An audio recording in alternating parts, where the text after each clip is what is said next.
안녕하세요. 전 소개해 주신 것처럼 수학과 최도훈이고요. 다들 와주셔서 감사하고 모두 반갑습니다.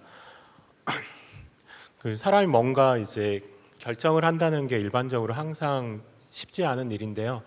그 중에 어떻게 보면 대학의 전공을 결정한다는 거는 어떻게 보면 본인의 살아갈 평생을 결정할 중에 굉장히 큰 영향을 미치는 일이니까 더욱더 결정이 힘들겠죠. 저희 오늘 여러분이 여기서 보내는 시간이 그런 결정을 하는데 조금이나 도움이 됐으면 좋겠습니다. 자, 오늘 말씀드릴 내용은요. 제일 처음 제가 말씀드리고자 하는 거는 수학이란 뭔가 이런 얘기를 먼저 하려고 하는데요. 고등학교 때까지 이제 수학을 배우면 별로 뭔가 이렇게 딱 따져서 정의를 한다거나 이런 것이 많지는 않습니다. 그래서 어떻게 돌아가냐면 계산을 하고 계산을 해서 결과가 맞으면 맞구나 이렇게 되는데요. 보통 이제 나중에 수학을 하게 되면은 중요한 것이 대상을 먼저 규정을 하고 그 대상이 먼저 정의를 합니다. 그래서 그런 관점에서 우리 먼저 수학이라는 게 뭔지 먼저 얘기를 하고요. 그래서 쭉 수학이라는 것을 얘기하고 그 수학에서 요즘 중요시 되고 있는 응용 수학, 수학이 어디에 응용이 되고 있는지에 관한 얘기를 좀 하도록 하겠습니다. 그 다음에 이제 순수 수학 얘기를 하려고 하는데요. 이게 사실은 순수 수학의 특징이라기보다는 이제 어떻게 보면 수학 전반의 특징인데 좀 더 강조하기 위해서 어떤 순수 수학이 갖는 특징을 얘기하고요. 그 남은 시간 중에 이제 빠르게 이전 수학적 발견에 그런 예가 어떻게 주어지는지, 그러니까 수학이란 것이 갖고 있는 특징이 어떻게 그걸 살펴볼 수 있는 예를 간단히 여러분에게 소개하도록 하겠습니다. 자, 그래서 우리 앞에 말씀드린 것처럼 수학이란 뭐냐 이렇게 얘기를 하면 이제 저희가 쓰는 수학이란 단어를 한자로 적으면 이렇게 되죠. 셀 숫자의 배우락, 그러니까 셈을 공부하는 학문이라고 하는 겁니다. 이 단어는 이제 19세기에 생긴 한자어인데요. 사실 이제 보통 수학이라고 생각하면 많이 가지고 있는 이미지가 이런 거죠. 수를 공부하는 학문이다. 근데 이제 고대 그리스의 이제 어원을 불러보면은 마테마타라는 단어로 거슬러 올라갑니다. 근데 이 단어의 뜻은 배우는 것, 그런 뜻입니다. 그러니까 지금의 생각하는 여기서는 수를 공부하는 거라고 했는데 고대 그리스의 어원 자체는 배우는 것을 뜻하는 보다 광범위한 의미를 가지고 있습니다.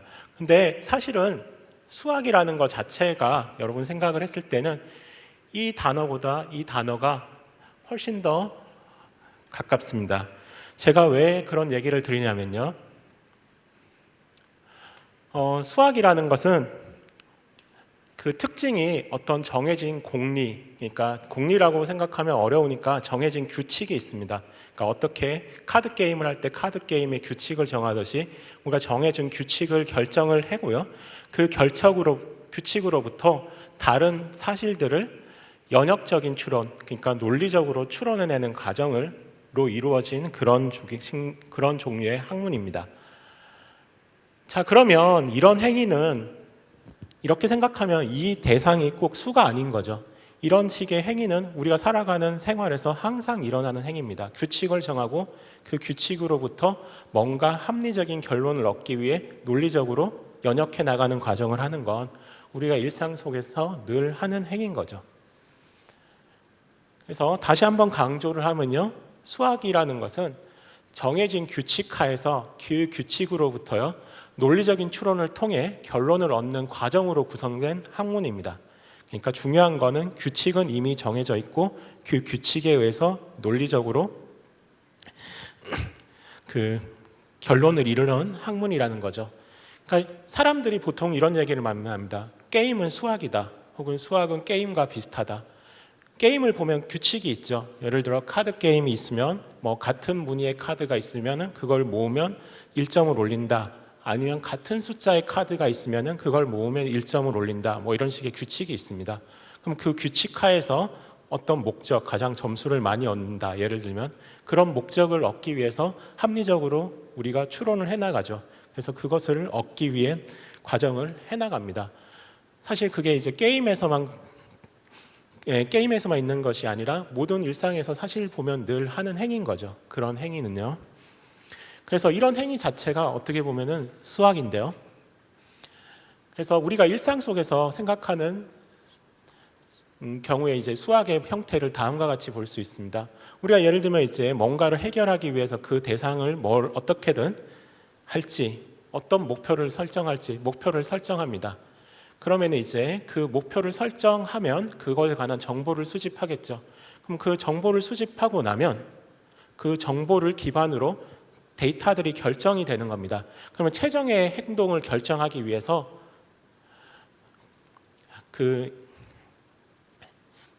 여기서부터 얻은 정보로부터 논리적인 사고를 통해서 최적의 행동 방침을 결정하겠죠. 예를 들어서 여러분이 이제 부모님을 도와서 같이 저녁에 장을 보러 갔다. 그럼 오늘 저녁은 특별한 날이니까 가격을 어느 정도까지 올려서 어떤 종류의 음식을 먹겠다라고 생각을 하고 그런 목표를 설정을 했습니다. 그러면 그거에 관해서 이제 장을 보러 시장에 가겠죠. 그럼 보통은 바로 안 사죠. 물건들의 상태가 어떤지, 가격은 어떤지 그런 것들을 생각을 합니다. 그러면 질과 가격 등등의 여러 가지 요소를 고려해서 그것들을 통해서 최적의 행동 방침, 그러니까 가장 맛있게 저녁을 먹을 수 있도록 논리적인 정보를 바탕으로 논리적인 추론을 해가겠죠. 그러니까 예를 들면 이런 일은 이제 비일비재하게 합니다. 예를 들어서 저녁이라고 얘기를 했지만은 예를 들어 여러분이 이제 보험 상품을 만든다 생각을 해봅시다. 그러면 이제 그 적절한 이익을 볼 수 있는 보험 상품을 만들어야 됩니다. 여러분이 이익을 너무 많이 추구하게 되면은 그 상품이 안 팔릴 거고 이익을 너무 적게 설정을 해놓으면은 여러분에게 이제 손해가 생기겠죠. 그래서 그런 종류의 뭔가 목표를 설정을 했습니다. 그 다음에 이제 그것이 예를 들어 농산물에 관한 보험이라고 생각을 해봅시다. 그러면 그 가격을 책정하기 위해서는 정보가 필요합니다. 예를 들어서 얼마나 그 농산물이 예를 들어서 태풍이 오거나 심한 장마가 들거나 혹은 갑작스럽게 가격이 낮아진다거나 뭔가 그런 식의 이제 재난이 생기면은 그것에 그런 종류의 정보들이 있어야지, 그리고 그게 어느 정도 빈도로 일어나는지에 대한 정보가 있어야지 그런 것들을 고려해야만 될 겁니다. 그럼 여기까지가 결정되고 나면 그 다음부터는 논리적으로 그걸 바탕으로 논리적으로 따져서 결정을 하는 과정이 됩니다. 그러니까 여기까지는 사실은 수학이 아니지만 여기서 결정이 돼서 합리적인 사고를 통해서 주어진 정보를 바탕으로 결론을 내는 과정에는 수학이 항상 들어가게 된다는 거죠. 그러니까 이렇게 생각을 하면 그 수학이라는 것이 굉장히 다양한 곳에 응용이 될 수밖에 없다는 것을 알 수가 있습니다. 그래서 수학과 관련된 분야들은 굉장히 많습니다. 그러니까 여기도 다양하게 적었지만 이것보다도 훨씬 더 다양한 분야에 수학이 연결되어 있는데요. 예를 들어서 지금 사람들이 굉장히 중요하게 생각하는 이제 데이터 과학, 인공지능이나 빅데이터 관련돼서도 굉장히 중요하게 연결이 돼 있고요. 사실은 이 단어가 굉장히 이제 4차 산업혁명이 일어나면서 굉장히 이제 중요한 이슈로 떠오른 단어고요. 제가 이 강의를 준비하면서 어느 다른 강연을 보니까 이런 수학의 이제 응용에 대해서 이런 얘기를 하는 걸 들었는데요. 이런 데이터 과학, 4차 산업혁명을 하면서 수학의 응용이라는 형태가 예전과 다른 형태로 바뀌었다고 합니다. 예전에서는 공학이 있고요. 실제 문제를 생각하기 위해서 공학이 있고 그 공학의 문제가 물리나 화학으로 이어져서 거기서 다시 한번 거쳐서 이제 수학의 문제로 넘어와서 수학에서 응용이 됐는데, 이런 데이터 과학과 같은 4차 산업혁명이 일어나는 분야가 등장하기 시작하면서 이제는 공학, 그러니까 산업에서 바로 다른 분야를 거치지 않고 수학으로 직접적으로 응용이 되기 시작했다고 합니다. 그러니까 이제 수학과 굉장히 4차 산업혁명에 있는 분야들과는 굉장히 밀접한 관계를 맺고 있고요. 그래서 예를 들어서 이제 저희 과에도 내년 3월부터 이 데이터 과학을 분하는 분이 한 분 오실 건데요. 이제 그렇게 이제 수학과 이런 요즘 핫한 이슈들은 굉장히 이제 밀접한 관계를 맺고 있습니다. 그 다음에 이제 금융, 증권, 보험, 그 다음에 이제 보험 안에서 보면 위험 분석 등등의 이제 아까 제가 말씀드렸죠. 그러니까 보험 상품을 만들려면은 그 보험을 예를 들어 농산물에 그 생산하는데 문제가 생겼을 때 얼마를 보장해 주는 거다. 그럼 실제로 문제가 생기는 위험에 대해서 분석이 필요하겠죠. 그런 걸 위험 분석이라고 하는데요. 그런 과정들이 수학과 밀접하게 관련을 맺고 들어가게 됩니다. 여러분 이제 증권도 굉장히 이제 예상하기가 힘들죠. 그래서 그것들도 예전에 이제 수학자들이 만들어 놓은 모델이 있는데요. 그런 것을 이제 확률 편미분 방정식 같은 것들과 관련이 돼서 분석을 할 수 있게 됩니다. 자, 그다음 이제 보안도 굉장히 큰 이슈죠. 여러분 휴대폰 쓰면서 뭐 휴대폰으로 요즘에는 송금도 하고 뭐 결제도 하고 다 하죠. 그 안에서 보안이 굉장히 큰 이슈인데요. 여기에도 이제 수학이 굉장히 중요한 역할을 합니다. 예를 들어 이제 공개키 암호 중에 RSA 암호라고 있는데요. 그런 암호들은 굉장히 수학과 밀접한 관계를 맺고 있습니다. 자, 그래서 이런 분야들을 포함해서요, 굉장히 광범위한 분야, 공학, 자연과학, 인문, 사회과학의 굉장히 광범위한 분야에 수학은 사실 굉장히 밀접한 관계를 맺고 있습니다. 그래서 사실은 이제 처음 학부 때 수학을 공부했던 사람들이 생각보다 굉장히 다양한 분야로 나가서 다양한 역할을 하는 경우들이 많습니다.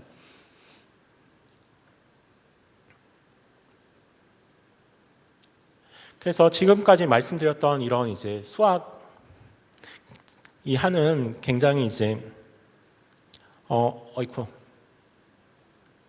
이런 이제 다양한 응용들을 말씀드렸는데요. 사실은 수학자들이 이런 응용을 딱 목표에 두고 공부하는 사람들도 있고요. 그렇지 않은 사람들도 있습니다. 그래서 예를 들어서 스메일이라는 수학자가 예전에 굉장히 이런 단순해 보이지만 쉽지 않은 문제를 공부를 했었는데요. 여러분 이제 비둘기들이 이렇게 모이를 뿌려놓고 그 모이를 먹고 있으면 누가 가서 옆에서 탁 놀래킵니다. 그럼 비둘기들이 파닥 하늘로 날아가죠. 그런데 굉장히 신기하게 생각한 것이 왜 이렇게 갑자기 날아가는데도 서로 부딪히지 않고 날아갈 수 있을까? 어떻게 행동을 하길래? 혹시 그런 생각을 해본 분이 있나요? 그게 순간적으로 일어나는 일인데도 부딪히지 않고 다 피해서 잘 날아갑니다. 그러니까 가만히 생각해 보면 굉장히 이제 신기할 수 있습니다. 그래서 그런 식의 모델을 수학적으로 만들어서 생각을 했는데요. 이제 그런 것이 이제 과학 그냥 단순히 비둘기에 대한 것이 아니라 그 모델이 사실은 지금 와서는 굉장히 여러 곳에 응용이 되고 있습니다. 그러니까 그런 식으로 이제 수학의 응용은 굉장히 넓은데요. 이런 것들 하는 응용 수학 분야가 있습니다. 그러니까 현실 우리가 살아가는 과정에서 발생하는 다양한 문제를 우리가 축적해 놓은 수학이라는 것, 혹은 이제 새로운 수학을 만들어서 그 문제를 해결하고자 노력하는 그런 사람들이, 그런 관점에서 수학을 연구하는 사람들이 있고요. 순수 수학, 그러니까 수학 자체의 아름다움, 그러니까 앞에서 여러분 그 비디오에서 보셨을 건데요. 그러니까 수학 자체의 아름다움을 추구하기 위해서, 그러니까 수학을 이해하기 위해서, 혹은 그 수학 안에 있는 자연적인 현상을 이해하기 위해서 수학의 연구를 하는 사람들이 있습니다. 그러니까 말 그대로 순수 수학이라는 거죠. 그래서 이것이 뭐 두 개로 딱 나눠지는 게 아니라요. 어떻게 보면 이렇게 쭉 스펙트럼이 있고요. 그다음에 여기 가운데쯤에는 이제 어느 쪽에 있는지 확실하게 구별이 되지 않는 분야가 생기겠죠. 예, 참고로 저는 이제 그 수론을 하고요. 수론 중에서도 굉장히 이제 순수한 쪽에 가까운 수론을 하기 때문에 저는 이제 그 스펙트럼에 보면은 이 순수 수학 쪽 끝에 있는 사람에 아마 가까울 겁니다. 자, 그래서 저희가 더 어떻게 응용이 되는지 좀 더 이제 자세히 몇 가지 예를 통해서 좀 더 자세히 말씀을 드리면요. 자, 여기 보시면 여기가 이제 저희 그 여러분 지금 여기 오셨을 때는 이제 인문 캠퍼스인데요. 인문 캠퍼스 말고 저기 안암역을 넘어가면 이제 이공 캠퍼스가 있습니다. 그 이공 캠퍼스에 이제 찍은 사진인데요. 이렇게 해서 여기가 출입문이 있고요. 이렇게 해서 올라가면은 이제 그 고려대에서 파는 빵이 있습니다. 고대빵이라고 있는데요. 그래서 한번 시간이 나면 이제 가셔서 먹어보는 것도 좋을 수 있는데요. 어쨌든 자, 이런 식의 이제 이미지를 우리가 촬영을 합니다. CCTV로. 그래서 여기서는 뭐가 이제 목적이냐면요. 여기서 등장했을 때 물건을 훔쳐가거나 도난 사건이 생겼을 때 발견하고자 하는 수상한 인물이 있느냐라는 것을 우리가 찾고 싶습니다. 자, 그러면 근데 우리가 이 화면 전체를 항상 다 저장을 하면은 그러니까 데이터가 많이 들어가겠죠. 그 전체를 다 저장을 한다면요. 근데 가만히 생각해 보면 우리가 도둑이나 수상한 사람이 있는지가 저장하는 목적이라면은 굳이 이 화면에 있는 정보를 다 저장할 필요가 없습니다. 그렇죠? 왜 그럴까요? 예를 들어서 여기서 움직이지 않는 배경화면들은 찍더라도 그 정보는 계속 일정할 건데 저희한테는 전혀 유용하지 않은 정보죠. 그런 건 저희한테 필요가 없습니다.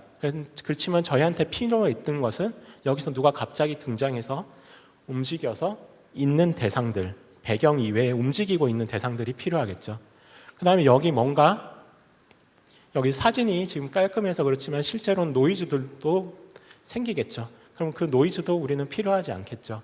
그럼 우리가 정보를 효율적으로 저장을 하고 싶다면 여기 배경은 제외하고 그 다음에 노이즈도 제외하고 실제로 움직이는 대상에 관한 정보들만 저장을 할 수 있다면 가장 효율적이겠죠. 그럼 그런 일을 하고 싶으면 제일 먼저 뭘 해야 될까요? 그럼 배경과 움직이는 대상과 노이즈를 구별할 수 있느냐, 분리해낼 수 있느냐, CCTV 화면으로부터 할 수 있습니다. 그런 것을 할 수가 있는데요. 여러분 이제 대학 와서 배우게 되는 뭐 행렬에 관한 이론들을 잘 공부를 하면 그런 것들이 밀접하게 관련이 돼 있습니다. 그럼 움직이는 대상만을 우리가 저장을 하게 되면은 이런 저장을 할 때 효율을 높일 수가 있게 되는 거죠. 반대로 노이즈를 분리해낼 수 있다면은 노이즈를 분리해내면 더 좋은 질의 이제 영상을 얻을 수도 있는 거고요. 그러니까 이런 이미지 프로세싱에서 수학은 특히 수학 중에서 선형대수는 굉장히 밀접한 관계가 있습니다. 그러니까 이미지 프로세싱에 관한 다른 하나의 예인데요. 사실은 이 스토리는 몇 년 전에 저희 나라에서 국제 수학자 대회라고 있습니다. 4년에 한 번씩 있는 수학자 대회가 있는데요. 거기서 이제 여러분 아마 아실 건데 필즈 메달이라는 이제 그 수학자 40세 이하의 수학자한테 주는 상도 수여를 하고요. 그 학회에서 누가 이제 발표했던 내용이었습니다. 그 초청 인바이티드 스피커, 플래너리 스피커가 발표했던 내용이었는데요. 그러니까 우리가 여기서 이제 MRI에 들어가서 촬영을 많이 합니다. 많이 하면 안 좋겠죠. 그러니까 몸이 아프게 되면 이제 하게 되는데요. 그러면 우리가 여기 가서 들어가서 가만히 있게 되면 어떤 원리로 그 사진을 이제 촬영을 하게 되는데요. 그래서 그러면 두 가지, 첫 번째로 가장 중요한 것은 정확한 진단을 내리기 위해서 해상도가 높은 좋은 사진을 얻어야 될 겁니다. 그것이 이제 굉장히 이제 중요한 문제일 거고요. 그 다음 두 번째 이슈는 여기서 가만히 있는 시간이 상대적으로 적은데도 불구하고 사진을 잘 촬영할 수 있으면 좋겠습니다. 근데 가만히 생각하면 두 번째 이슈는 크게 중요하지 않다고 생각을 할 수도 있습니다. 예를 들어서 여기 안에 들어가서 가만히 오래 있으면 되지 그게 뭐 그렇게 중요한 문제일까? 라고 생각을 할 수 있는데요. 근데 실제로 그렇지 않은 경우가 발생을 했었습니다. 그러니까 여기 안이 이제 어둡고요. 소리가 크다 보니까 굉장히 나이가 어린 친구들 같은 경우에 들어가면 가만히 오랜 시간이 있는 것에 대한 공포를 느낍니다. 그러니까 오랜 시간 거기에 이제 있을 수 없기 때문에 그만큼 해상도가 떨어진 사진을 우리가 MRI 사진을 얻을 수밖에 없는데요. 그래서 실제로 어떤 이제 소아 중에 암이 의심되는 환자가 있어서 MRI 촬영을 했는데 암을 처음에 발견하지 못했습니다. 그래서 거기에서 이제 그 연구를 해서요, 짧은 시간에도 좀 더 선명한 사진을 얻을 수 있는 기술을 생각을 했고요. 여기에 이제 행렬 이론에 관한 것들이 적용이 되면서 실제로 그걸 할 수 있는 알고리즘을 만들었습니다.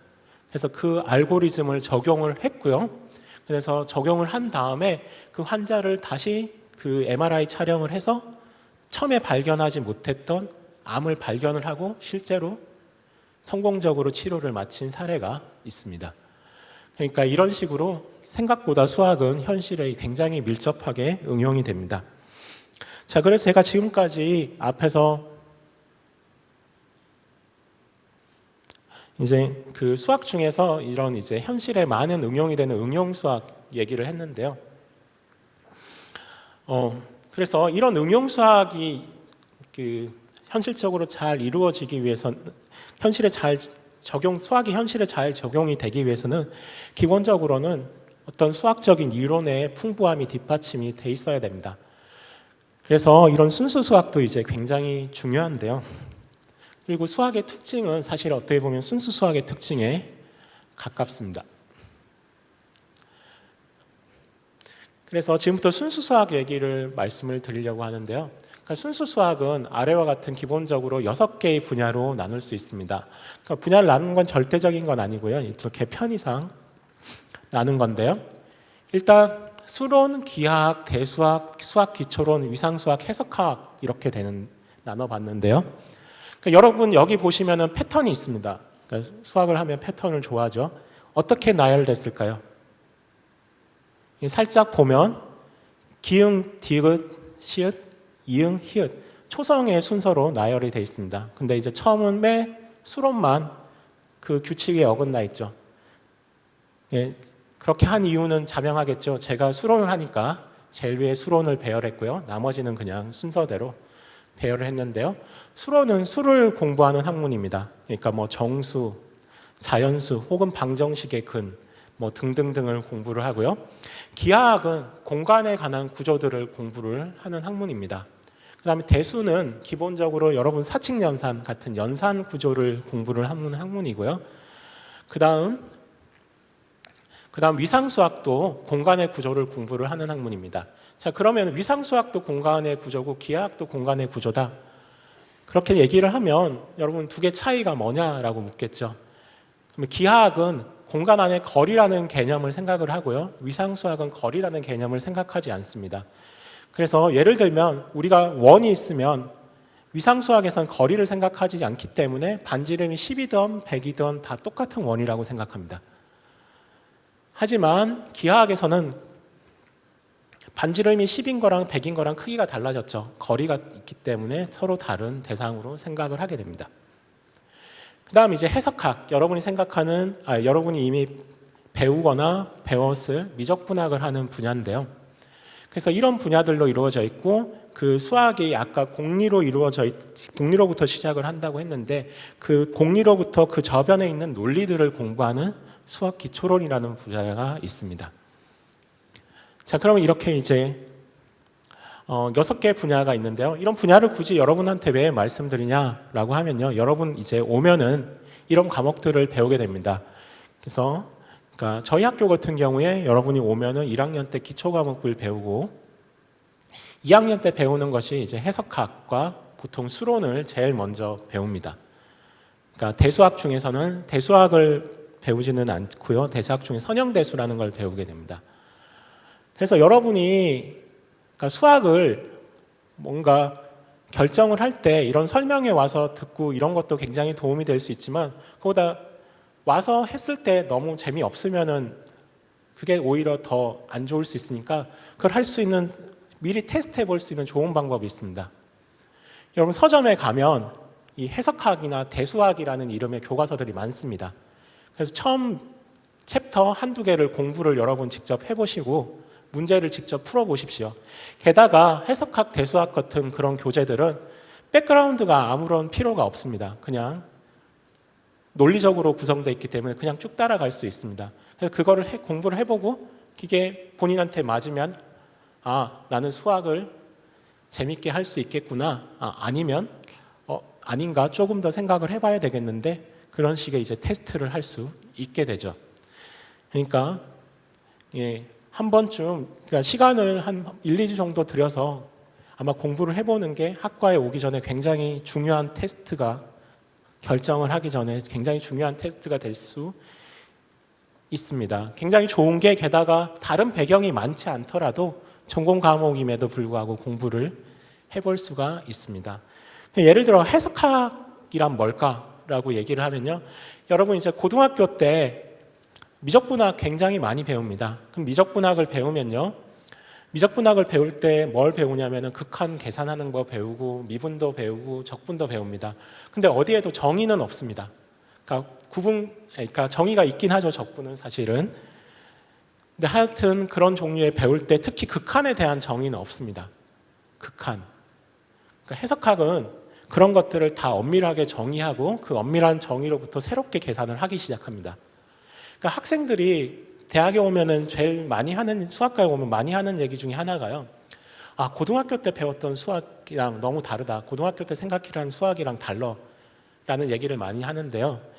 그러니까 고등학교 때까지는 증명이라는 게 별로 없는데 대학교 때 오면 수학이라는 거에서는 증명이 굉장히 중요합니다. 증명을 많이 하게 되고요. 그러니까 이런 해석학 같은 것도 여러분이 이제 계산만 했던 것들을 엄밀하게 따져서 하나하나 증명을 하기 시작합니다. 극한의 정의가 뭔지를 주고 그런 식으로요. 그러니까 여러분이 이제 이런 식의 이런 과목들의 책을 살짝 한번 보는 것은 어떻게 이제 자기가 직접 공부를 하게 될 게 뭔지를 이제 겪을 수 있는 굉장히 중요한 거고요. 그리고 사실은 이제 학생들이 얘기하는 대학을 왔더니 수학이 고등학교 수학이랑 굉장히 다르더라 하는 얘기는 100% 옳은 거는 또 아닙니다.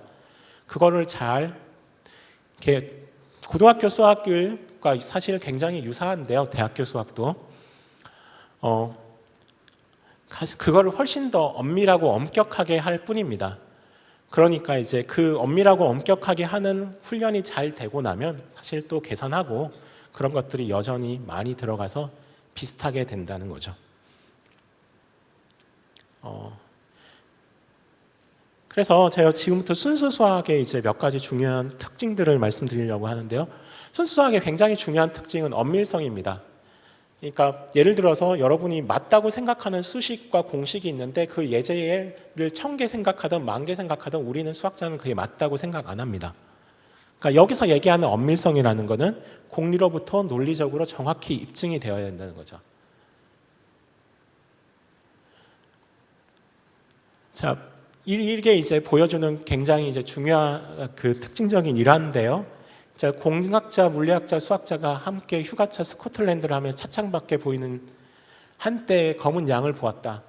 그래서 공학자가 한 얘기가 밖을 보라고 스코틀랜드의 모든 양은 검은색이야 라고 얘기를 했습니다. 그러니까 한때를 보고 양을 이제 한때의 양을 보고 스코틀랜드 전체로 확장시켜서 기납적으로 추론을 한 거죠. 그러니까 물리학자가 아니야, 우리가 아는 것은 스코틀랜드의 어떤 양은 검다는 거야. 그러니까 그 기납적으로 너무 이렇게 이제 나간 거는 그래도 우리가 좀 의심을 해봐야 되지 않겠니? 라는 얘기를 한 겁니다. 그러니까 수학자가 이제 얘기를 합니다. 아니지. 우리가 아는 것은 스코틀랜드의 어떤 양들의 적어도 한쪽 면은 검은색이라는 거야. 제가 여러분이 이렇게 앞에서 이렇게 보게 되면 여러분 뒤쪽이 안 보이죠. 처럼 양을 보더라도 양 뒷면의 색깔이 안 보이죠. 그러니까 수학자는 양의 뒷면이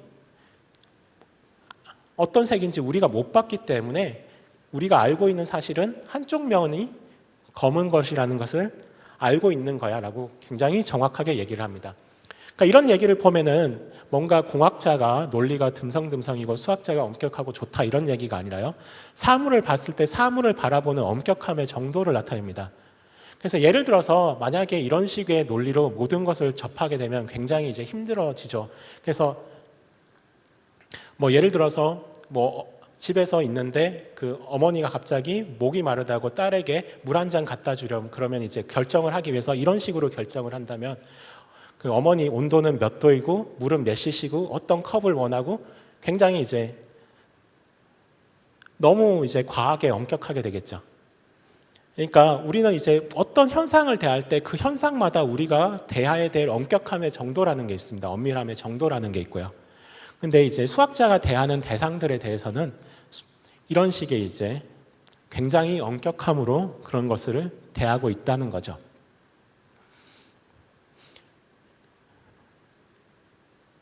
그래서 수학에서는 기초가 되는 명제를 통해서 증명 없이 죄송합니다. 수학에는 공리라는 것이 있고요. 공리라는 수학에서 기초가 되는 명제로 증명 없이 참이나 받아들이며 다른 명제들의 전제가 되는 겁니다. 수학이 이제 아무리 엄밀하다고 하더라도 결국에는 2는 뭐야? 1 더하기 1이야. 그럼 1은 뭐야? 라고 물으면 대상 중에서 결국에는 대답을 할 수 없게 되는 대상들이 생겨나게 됩니다. 근데 그런 대상들을 이제 공리라고 하는데요. 그러니까 기본적으로는 우리가 어떤 약속을 하는 것과 똑같습니다. 규칙을 약속을 해놓고 그 규칙하에서 다른 사실들을 이제 논리적으로 연역을 해내게 되는 거죠. 그래서 중요한 것은 수학에는 이 공리로부터 증명이란 과정을 통해서 참으로 받아들이는 거지, 그것을 계산을 많이 해보고 몇 개는 맞다, 이런 형태로 우리가 그걸 참이라고 받아들이지 않게 됩니다. 그러니까 예를 들어서 유클리드가 옛날에 적었던 이제 원론에 보면 5개의 공리가 있습니다. 그러니까 두 점을 통과하는 직선이 존재한다. 임의의 선분은 직선으로 연장할 수 있다. 그러니까 여러분, 이게 당연한 것 같죠? 그러니까 당연한 것 같기 때문에 공리로 얘기할 수 있는 겁니다. 당연한 것 같지 않은 걸 갖다가 공리로 설정을 한다면 너무 이상해지겠죠. 그러니까 우리가 수학을 아무거나 마음대로 공리를 설정할 수 있다고 하더라도 그 공리가 설정을 할 때 수학자들은 뭔가 굉장히 논리적으로 합당할 것 같은 그럴싸한 공리들을 생각해서 설정을 하는데요. 여기서도 그런 거죠. 한 점을 중심으로 임의의 반경을 원을 그릴 수 있다. 증명 없이 우리는 이거 가정하자고 해도 뭔가 그럴 수 있을 것 같죠. 임의의 직각은 서로 같다. 예, 그럴 것 같습니다. 임의의 직선이 두 직선과 교차할 때 교차되는 내각의 합이 180도보다 작을 때 두 직선을 연장하면 두 각의 합이 두 직각의 작은 쪽에서 교차한다. 그러니까 이게 무슨 얘기냐면요. 여러분, 이렇게 이제 직선이 이렇게 두 개가 있으면 여기에 만나는 직선을 그으면은 이렇게 돼 있으면 내각의 합이 180도보다 작아지죠. 그러면은 한 점에서 만난다는 걸 가정한다는 겁니다. 그러니까 이 가정을 넣느냐 안 넣느냐에 따라서 기하의 성질이 달라지는데요. 만약에 이것을 가정하지 않고 다른 성질을 생각했을 때 여러분 이제 어디서 들었을 수도 있는데요. 일반 상대론 같은 것에 나오는 비유클리드 기하가 되게 됩니다. 자, 그래서 유클리드는 이렇게 5개의 이런 공리로부터 여러 가지 사실들을 논리적으로 연역을 통해서 논리적인 연역 과정을 통해서 참으로 얻게 되는데요. 그러니까 앞에서 말씀드린 것처럼 수학에서 우리가 참으로 받아들이는 명제는 공리가 있고 공리에 대해서 연역전 추론을 통해서 얻어낸 사실들입니다. 그러니까 이것은 그러한 과정을 통해서 얻어냈기 때문에 세월이 변한다고 해서 그 사실이 변하지 않는다는 걸 알 수가 있습니다. 그래서 수학은 몇백 년 전에 되게 중요한 결과가 지금도 중요하고요. 예를 들어서 가우스가 몇백 년 전에 증명했던 가우스의 2차 상호 법칙 같은 것은 아직도 굉장히 중요하게 사람들이 생각을 합니다. 그러니까 수학은 한번 증명한 사실이 이제 불변하지 않고 계속 참으로 남아있게 되죠. 하지만 다른 자연과학에서는 이와 굉장히 다른 현상이 일어납니다. 다른 자연과학에서는 절대 불변의 진리라는 건 없습니다. 왜냐하면 기본적으로 다른 자연과학은 귀납적이죠. 그러니까 어떠한 형태, 예를 들어 실험의 한계 혹은 빠진 케이스 등등에 의해서 그것들 새로운 증거가 나올 시 언제라도 변화가 가능하게 됩니다. 예를 들어서 여러분 옛날에는 천동성, 지구가 중심에 있고 우주가 돈다는 걸 믿었지만 나중에 기본적인 역학을 가정하면 그렇게 하면 설명을 될 수 없다는 걸 입증을 하게 되죠. 그래서 지동설이 지금은 이제 사실로 받아들이고 있고요. 그러니까 실험을 할 수 있는 이제 정밀도가 바뀌거나 그런 경우에 바뀌면서 이론들이 언제라도 바뀌게 됩니다. 예를 들어 뉴턴 역학이 참이라고 믿었지만 더욱더 극한적인 경우에 이르려면은 거기서 제시한 모델들이 안 맞기 시작하는 것이 발생하고 그래서 상대론이라는 것이 등장을 하게 되죠. 그러니까 그런 식으로 자연과학은 변화를 하게 됩니다. 하지만 이제 수학은 그렇지 않다는 거죠. 가장 큰 이유는 공리로부터 연역적으로 도출된 불변의 진리들을 나타내기 때문에 수학은 그런 식의 변화가 생길 수 없다는 겁니다. 그다음 다른 식의 이제 다른 특징들인데요. 수학의 문제는 그런 이제 불변성과 엄밀성, 그러니까 엄밀성으로 기원된 불변성 때문에 이게 단어가 좋지는 않은데요. 굉장히 이제 그 역사가 오래된 문제들이 많습니다. 그러니까 오랜 전통을 두고 계속 연구해온 학문의 전통성이 계속 유지되고요. 그 다음에 수학은 기본적으로 서로 간의 관계를 이어주는 관계의 학문입니다. 여러분 예를 들어서 2차 방정식의 근의 공식을 배우면은 그냥 우리가 어떤 해를 자기가 찾는다고 생각을 합니다. 근데 사실은 그런 게 아니죠. 여러분 루트 2, 루트 3 사실은 모릅니다. 1.4 얼마라지만 정확히 숫자로 모르죠. 그냥 제곱근과 사칙 연산으로 근을 표현해 준 겁니다. 그러니까 일반적인 근을 그런 이제 제곱근으로 표현을 해준 거죠. 그 다음에 이런 엄밀성과 불변성 때문에 수학의 연구라는 것은 문제들의 가치가 굉장히 보편적입니다. 그 다음에 굉장히 이제 중요한 것이 지금 들어서 협업이 굉장히 중요한데요. 굉장히 수학이 방대해지고 그 다음에 보편성 굉장히 이제 배워야 될 내용과 연구해야 될 내용이 넓어지다 보니까 협업이 굉장히 중요하게 됐습니다. 예를 들어서 벌써 재작년이 됐군요. 재작년에 굉장히 랑그랜지 프로그램이라는 프로그램이 있는데 굉장히 중요한 논문이 나왔는데요. 10명의 저자들이 각각 고유한 역할을 하면서 200쪽 이상의 페이퍼를 썼습니다. 그러니까 그런 식으로 협업이 굉장히 중요합니다. 그래서 예를 들면 오래된 문제들이 굉장히 많은데요. 리만 가설을 보면은 1859년에 나왔고요. 쌍둥이 소술 가설을 보면 1846년에 나왔습니다. 골드바우의 추측을 보면 1742년에 나왔고요.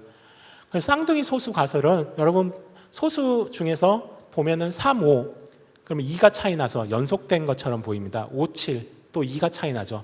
이런 소수들을 우리가 쌍둥이 소수라고 하는데요. 그것이 무수히 많다는 가설이 있습니다. 그 가설이 아직도 해결되지 않은 채고요. 골드바우의 추측이라는 것은 예를 들어서 여러분 8이라는 숫자가 있다. 그럼 8은 3 더하기 5 두 개의 소수의 합으로 표현이 되죠. 그러니까 그런 식으로 임의의 그 짝수는 두 개의 소수의 합으로 표현할 수 있다라는 가설입니다. 근데 굉장히 오래됐는데 풀리지 않고 있습니다. 그러니까 이런 것들이 알려주는 문제는 뭐냐면요. 수학의 연구 템포는 다른 분야들에 비해서 굉장히 느립니다. 그러니까 여러분이 그 한 문제를 가지고 굉장히 오래 생각하는 게 굉장히 중요하고요. 사람들이 평균적으로 연구를 해서 하나 풀 때도 논문을 쓸 때도 1년에 논문을 하나 쓸까 말까 합니다. 그러니까 1년에 여러분이 이제 한 문제를 푸는 거죠. 그러니까 1년 동안 여러분 책에 있는 연습 문제 같은 걸 하나 푼다고 생각하시면 됩니다. 이제 그런 식의 연구가 이루어지게 되고요. 그다음 관계의 학문 앞에서 말씀을 드렸죠. 그다음 협업입니다. 그래서 아까 말씀드렸던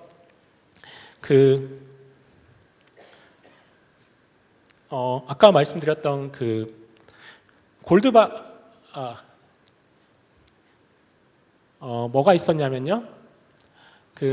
쌍둥이 소수 가설이 사실은 이제 이탕장이라는 이제 수학자에서 최근에 굉장히 큰 진전이 있었는데요. 그 진전 이후에 그거를 더 발전시키기 위해서 사람들이 이제 폴리매스 프로젝트라는 집단적으로 그 연구를 한꺼번에 더 진전시키자 이런 프로젝트를 했습니다. 그 다음 제가 말씀드린 것처럼 이런 이제 협업 보편성, 그러니까 보편성을 띠고 있기 때문에 굉장히 이제 국제화가 중요합니다. 여러분이 이제 우리나라에서 제일 잘해본다, 우리나라에서 제일 먼저 증명을 했다 해봤자 아무런 의미가 없습니다. 그러니까 여러분이 여기에 있더라도 세계의 뭔가 유수 대학의 사람들과 연구를 한다면 결국은 경쟁을 해야 되는 거죠. 자, 그래서 제가 이런 것들을 이제 말씀을 드리기 위해서요. 남은 시간 동안 여러분에게 이제 예로서 이런 수학이 갖고 있는 다양한 특징, 그다음 엄밀성과 불변성, 그리고 문제가 굉장히 오래된 역사성을 지닌 전통적이다, 그리고 관계의 학문이다, 협업이 중요하다, 그리고 수학 안에서 굉장히 그런 사실들은 누구나 중요하게 생각하는 보편성을 띠고 있다는 걸 보여줄 예로서 여러분에게 하나의 그 예를 여러분에게 들어드리고자 합니다. 그래서 여러분 이제 굉장히 많이들 아실 건데요. 페르마 마지막 정리라는 문제가 있었습니다. 그래서 그 문제의 증명 과정을 통해서 그 수학과 수학적 발전 과정의 특징을 한번 살펴보고자 하는데요. 그래서 여기서 이제 그런 이제 앞에서 얘기한 엄밀성, 그 다음에 불변성, 그 다음에 문제가 얼마나 오래됐고, 그 다음에 협업, 그 다음에 보편성 뭐 등등을 다 살펴볼 수가 있게 되는데요. 자, 이게 1993년, 지금보다 꽤 됐죠. 올해 2020년이니까 27년 전에 뉴욕타임즈의 1면에 나온 건데요. 그러니까 마침내 유레카를 외쳤다, 수학의 오래된 문제가 풀렸다, 뭐 이런 종류의 얘기가 이제 적혀 있는데요. 이 부분이 이제 그 페르마 마지막 정리에 관한 얘기고요. 이 사진이 이제 페르마에 관한 사진입니다. 그리고 그 문제를 푼 사람이 이제 앤드류 와일즈고요. 그래서 앤드류 와일즈는 이 문제를 풀기 위해서 사실은 7년, 그러니까 굉장히 이제 엄밀성이 요구되고 뭔가 여러 가지 그런 것들 때문에 연구 템포가 느리다고 했는데요. 이 사람은 7년 동안 이 문제 하나에만 집중을 해서 연구를 했습니다. 그래서 어떻게 보면 이제 그 수학이라는 것이 이제 굉장히 그 낭만적인 학문입니다. 그러니까 대부분의 수학 문제는 잘 안 풀리고요. 그런데 이제 풀릴지, 그러니까 낭만적이라는 건 보통 사람들이 생각할 때 그런 거죠. 그러니까 될지 안 될지 모르는 일을 할 때, 그러면서 그거에 관한 꿈을 꾸면서 뭔가 도전을 할 때 굉장히 낭만적인 거죠. 그러니까 이 사람 풀긴 했지만 굉장히 많은 경우에 수학자들은 이제 못 풀 수도 있습니다. 하지만 그런 낭만을 가지고 문제들에 도전을 하는데요. 그럼 페르마 마지막 정리는 뭔가 여러분에게도 설명할 수 있는 굉장히 이제 간단한 문제입니다. x의 n승 더하기 y의 n승 더하기 z의 n승의 해는 뭔가라는 굉장히 간단한 질문입니다. 그러니까 n이 1이면 여러분 이제 여기 지수가 1이면 여러분 바로 대답할 수 있죠. 여기 xy의 임의의 정수를 넣더라도 정수를 2개 더하면 정수가 되니까 당연히 이거는 이제 헤드를 잘 많이 갖게 됩니다. 무수히 많은 헤드를 갖죠. 자, 그 다음에 n이 2인 경우 여러분 집에 가셔서 한번 그 책자를 보고 증명을 직접 해보시면 좋을 건데요. 그러니까 z를 양변에 나눠주면 이런 형태로 바뀌고 xy는 유리수라고 생각을 할 수 있습니다. 그래서 이 그림을 힌트로 직접 연습 문제를 풀어보시면 해가 무수히 많다는 걸, 정수해가 무수히 많다는 걸 어렵지 않게 증명할 수 있을 겁니다. 여러분 집에 가서 각자 한번 해보십시오. 그래서 n이 2인 경우도 무수히 많습니다. 그러니까 n이 3 이상인 경우가 이제 페르마 마지막 정리가 되게 되는데요. 페르마는 다음과 같은 얘기를 자기가 이때 집필한 책에 적어 놓는데요. 임의의 세제곱수는 다른 두 제곱수의 합으로 표현될 수 없고 임의의 네제곱수 역시 다른 네제곱수의 합으로 표현될 수 없으며 일반적으로 3 이상의 지수를 가진 정수는 이와 동일한 지수를 가진 다른 두 수의 합으로 표현될 수 없다. 나는 이것을 빨간 줄로 적었는데요. 빨간색으로 적었는데요. 나는 이것을 경이로운 방법으로 증명을 하였으나 책의 여백이 충분치 않아 옮기지는 않았다. 1637년에 페르마가 여기다 적었습니다. 자, 그래서 이제 적었지 않았다고 하니까 하면 할 수 있을 거라고 생각을 하겠죠. 다른 사람들도. 많은 사람들이 시도를 했었고요. 1993년이 이르기까지 이 문제는 결국 풀리지 않았습니다. 그래서 그러니까 이렇게 이제 페르마는 이런 주장을 했지만 지금 와서는 페르마 주장이 참인지 아닌지는 알 수도 없고요. 그래서 이제 이 문제가 1637년, 제가 아까 처음 얘기했던 뭐라고 했었냐면 수학에는 되게 오랜 역사를 가진 전통적인 문제들이 많다고 했는데 이 페르마 마지막 정리 역시 이 1637년이라고 시간부터 시작된 오래된 문제입니다. 자, 그러면 좀 더 정확히, 그러니까 여러분이 이제 오늘 왔는데 하나라도 정확한 뭔가 수학적인 진수를 얻어서 가면 좋을 건데요. n은 3 이상인 정수라고 가정했을 때 방정식 xn 더하기 yn 더하기 zn은 서로서인 자명하지 않은 정수해는 존재하지 않는다라는 것이 정확히 페르마 마지막 정리의 얘기입니다. 여기서 이제 여러분 이제 질문이 나오는 것은 자명하지 않다는 말이 무슨 말이냐? 예를 들어서 1, 0, 1이 되면은 이것은 해가 되죠. 그러니까 해가 없는 게 아닙니다. 사실은 여기가 4였다. 그럼 마이너스 1, 0, 마이너스 1이 되더라도 해가 되죠. 그러니까 마이너스 1, 1, 0으로 구성된 해들은 제외하면 이 방정식은 해를 갖지 않는다는 겁니다. 정수해를요. 그래서 이것이 페르마 마지막 정리였는데요. 네, 이렇게 굉장히 간단한 정리. 여러분이 이제 예를 들어 여러분 이제 중고등학교 학생만 하더라도 충분히 잘 이해할 수 있는 이런 정리였지만 풀이는 그렇게 만만하지가 않습니다.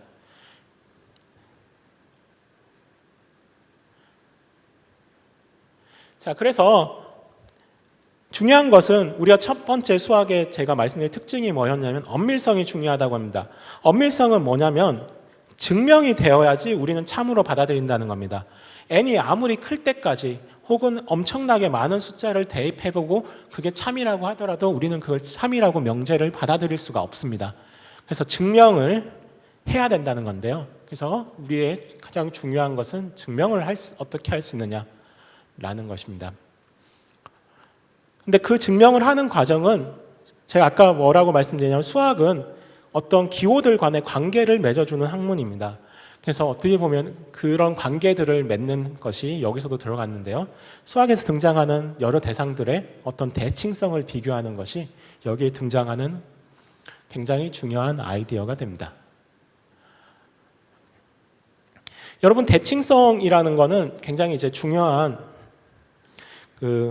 현상인데요. 여기 보시면은 이제 눈의 결정이 있죠. 얘는 뭐 60도 회전시키면은 모양이 안 변하고 일정하죠. 그다음 나비를 보면은 좌우가 서로 대칭이죠. 이렇게 벌집을 보면은 이렇게 적당한 방향으로 평행 이동을 시켜도 모양이 일정하게 반복되는 형태를 띠고 있습니다. 우리가 이런 종류를 이제 대칭성이라고 했는데요. 그러니까 여기서 예를 들어 여기서는 어떤 형태에 대해서 불변을 하냐면 60도를 회전시키는 거에서 얘는 이제 불변한 형태가 되고요. 얘는 좌우를 이렇게 서로 뒤바꿔 주는 것. 여기 어떤 직선이 있다고 가정해서 여기서를 중심으로 좌우를 뒤바꿔 주는 것에 대해서 불변하고요. 얘는 이렇게 평행 이동시키는 것에 대해서 불변하게 되죠. 그래서 대칭성이라는 것은 뭐라고 생각하냐면은 어떤 대상이 있고 그런 대상에다 어떤 작용을 하고 그럼 작용을 하면은 그 대상이 이 작용에 대해서 항상 갖고 있는 불변한 성질을 얻을 수가 있게 됩니다. 그러면 이제 그것이 대상의 성질을 주는데요. 예를 들어서 대상이 친구입니다. 친구가 이제 친구랑 같이 저녁에 집에 갈 때마다 친구에게 배가 고프니까 예를 들어서 떡볶이 사달라고 매번 얘기를 합니다. 그럼 친구가 기분 좋게 항상 사줍니다.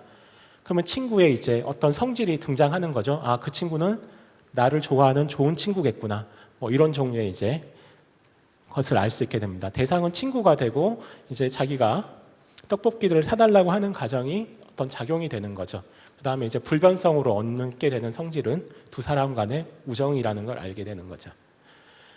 자, 그래서 우리가 이제 기하적인 대상에서 여기를 보면요, 얘는 60도를 회전시키면은 이렇게 이제 불변한다는 것을 알 수가 있게 됩니다. 그러니까 여기서의 작용이라는 것은 60도 회전. 그럼 얘가 가지는 것은 그거에 대한 모양의 불변성. 그래서 우리가 이런 형태의 모양을 대충 띠겠구나라는 것을 알 수 있게 됩니다.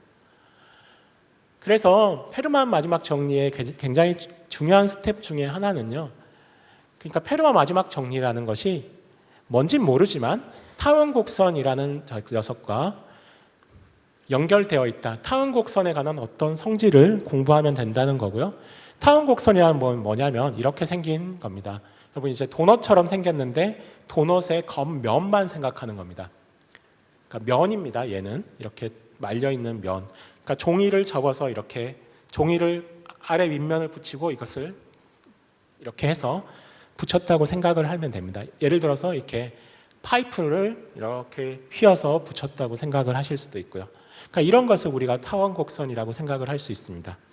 그러니까 얘를 만드는 방법은 여기 파란색을 보면요. 여기를 붙이고 여기를 붙입니다. 그러면 원통이 생기겠죠. 그 다음 여기를 붙이고 여기를 붙입니다. 그러면 이런 모양의 통이 생기는 것을 여러분 이제 알 수가 있을 건데요. 그러면 이 녀석이 갖는 우리가 대칭성을 알 수가 있죠.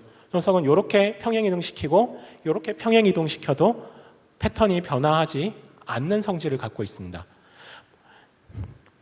그래서 이런 타원곡선의 불변성이 결국은 이제 연구하는 것이 아까 프라이의 성질 얘기로부터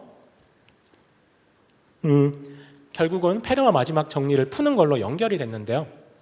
근데 그것만 해도 어려운데 그래서 이것을 풀기 위해서 생각을 했던 것은 이런 보형 형식이 갖는 보형 형식이라는 다른 동류의 대칭성을 생각을 하긴 했습니다. 그러니까 보형 형식이라는 건 뭐냐면요. 여러분 삼각함수 보시면은 x 플러스 2n파이, 2n파이만큼 평행이동을 시키면은 그 함수는 변함이 없습니다. 그래서 이 평행이동에 대해서 이제 대칭성이 있는 함수인데요. 그것의 2차원으로 확장된 것이라고 생각을 하실 수 있습니다. 그래서 이렇게 굉장히 이제 복잡한 이런 여기서 이렇게 옮겨가고 이런 종류의 액션들에 대해서 불변하는 불변성을 갖고 있게 되고요. 이런 걸 이용하면은 그림도 그릴 수 있는데요. 애셔의 그림인데요. 이렇게 이제 그런 그 보형 형식에 갖고 있는 대칭성을 보여주는 그림입니다. 그러니까 쉽게 얘기하면 과장되게 얘기하면 아주 과장되게 얘기하면 이런 종류의 대칭성과